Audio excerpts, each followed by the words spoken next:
আজকে এখানে শুভ সূচনা হলো ক্লাব হাউসে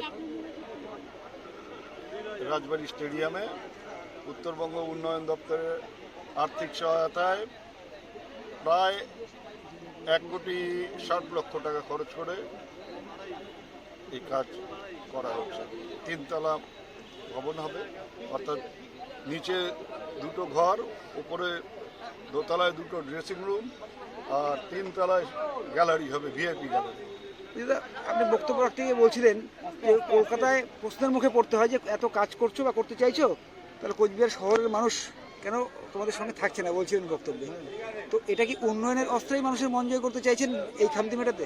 আরে বাবা, তাহলে একটা মানুষ কাজ করবে কিসের জন্য, মানে কি তার উৎসাহটা পাবে কেমন করে?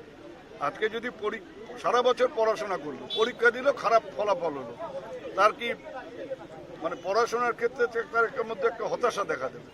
তেমনি আমাদের তো ফলাফল আমরা মানে এমনি তো আর কেউ রেজাল্ট দেখাবে না যে কত হয়েছে, ওই রেজাল্টের মধ্যে দিয়ে আমরা বুঝতে পারি যে আমাদের কাজকর্ম মানুষ পছন্দ করছে কি না করছে। এখন ওটা ভালো হলে বুঝি যে পছন্দ করছে, তখন কাজের উৎসাহ আরও বাড়ে, আর না হলে তখন একটু মন খারাপ হয়, আবার নতুন করে চেষ্টা করতে হয়। দাদা, লক্ষ্যমাত্রা কি নেওয়া হয়েছে, কবের মধ্যে এই প্রজেক্টের কাজ শেষ হবে? এটা আমি আমাদের এক্সিকিউটিভ ইঞ্জিনিয়ারের সাথে কথা হলো যে মার্চের মধ্যে আমরা হ্যান্ড ওভার করব।